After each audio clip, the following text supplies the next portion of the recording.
अस्सलाम वालेकुम बिरादरान कुरैश। मैं एडवोकेट वसीम बिस्मिल्लाह कुरैशी बुल्ढाना ज़िला से।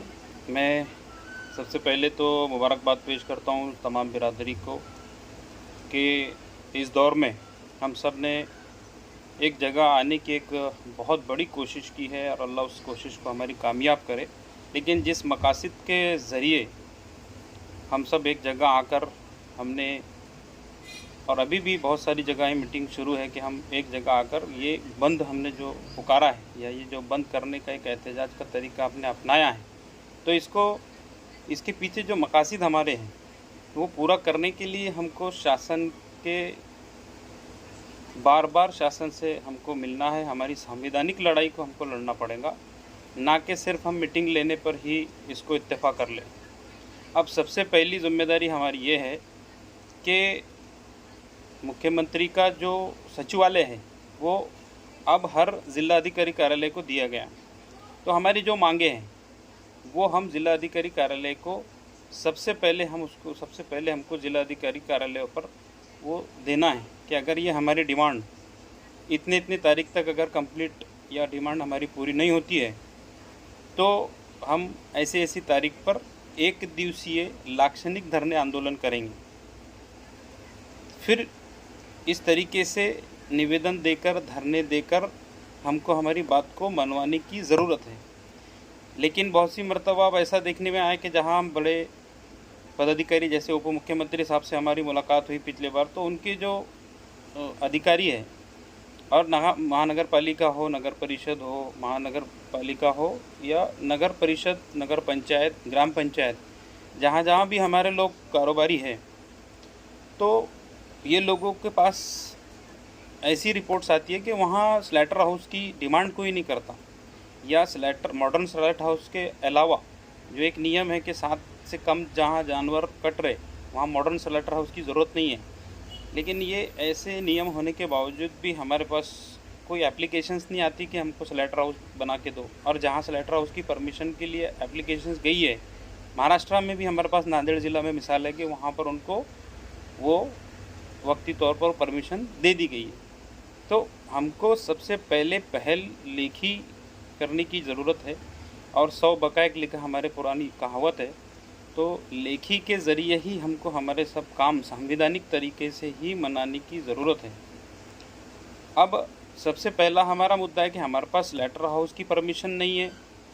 फिर उसके बाद कृषि उत्पन्न बाजार समिति में हमारे सबके लाइसेंस नहीं है, या जिनके लाइसेंस है वो वैलिड नहीं है, या वैलिड लाइसेंस है लेकिन हम जो जानवर वहाँ से ख़रीदी कर रहे हैं उसके जो नियम के हिसाब से उसकी जो पावती फाड़ना चाहिए वो हम नहीं फाड़ पा रहे, या कहीं तो भी हमको वो गुमराह कर रहे वहाँ के अधिकारी, या हमको सहकार्य नहीं कर रहे। या दूसरा एक कायदा उसमें इन्वॉल्व होता, जब हम जानवर परिवहन करते, जब ट्रैवलिंग करते तो एक मोटर व्हीकल एक्ट उसमें इन्वॉल्व होता।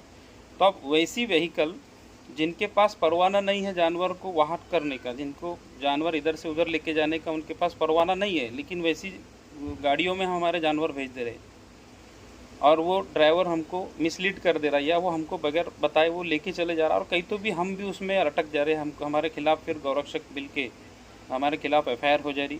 फिर वो पुलिस वाले भी उसमें हम पर थोड़ी ज़्यादती करके कतली सटी नेता है का एक वो मुद्दा उसमें डाल देते। तो ये जो चीज़ें ज़्यादतियाँ जो हो रही, तो हमारे एक छोटी सी गलती को पकड़कर बड़ा उसका एक एजेंडा बना दिया जा रहा। तो कहीं तो भी हमारे पास अवेयरनेस की कमी है, एक मुद्दा ये है। दूसरा, हम कायदेशीर कागज पत्री नहीं कर रहे, कहीं तो भी निवेदन नहीं दे रहे, अब परमिशन का एप्लीकेशन नहीं दे रहे। तो आज जब हम एक जगह है तो हर ज़िले में जो हमारे साथ नाइंसाफ़ी हुई, हर ज़िले में ज़िला लेवल पर ही क्यों ना हो, पहले ये शुरू करने की ज़रूरत है कि भाई 7 दिन के अंदर हमारी ये ऐसी मांगे हैं, स्लैटर हाउस की लेकर हो, गौरक्षकों को लेकर हो, या मोटर व्हीकल एक्ट को लेकर हो, या कृषि उत्पन्न बाजार समिति को लेकर हो, या जो डॉक्टर परवाना नहीं दे रहा उसको लेकर हो। तो ये जितने भी हमारे मुद्दे हैं उन सब के एक सामूहिक निवेदन हमने जो तैयार किए हुए उसको हमको हर जगह देना पड़ेगा, हर ज़िला अधिकारी को एट ए टाइम देना पड़ेगा। उसमें एक टाइम बाउंड उनको देना पड़ेगा, इतनी तारीख तक हमारा अगर नहीं हमारी डिमांड्स मांगे हमारी पूरी नहीं होती है तो हम कहीं तो भी एक बड़ा इसको आंदोलन का रूप देंगे, संवैधानिक रूप देंगे।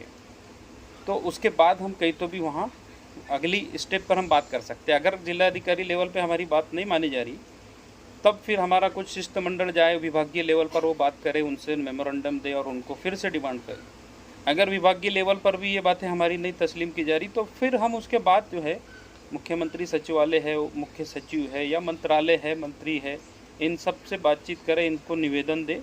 और उसके बाद की स्टेप हमारी ये है कि हमको फिर तीनों बेंच पर, हाई कोर्ट के तीनों बेंच पर अलग अलग इलाकों के हिसाब से वो जो निवेदन हमने रिसीव्ड लिए हैं, जो ओसी लिए हैं, वो कोर्ट के सामने लाकर देने का काम रहेगा कि ऐसे ऐसे डायरेक्शंस इनके पास ये अधिकार रहते हुए भी ये हमको परवानगी नहीं दे रहे, हम पे ये हमारे हक अधिकार पर ये गदा ला रहे, तो आप इनको डायरेक्शन दो।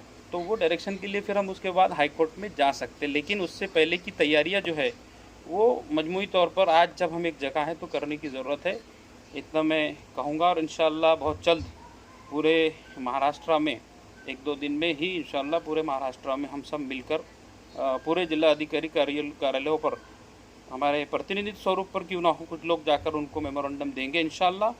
और बहुत जल्द कार्रवाई शुरू होंगी इंशाअल्लाह। अस्सलाम वालेकुम।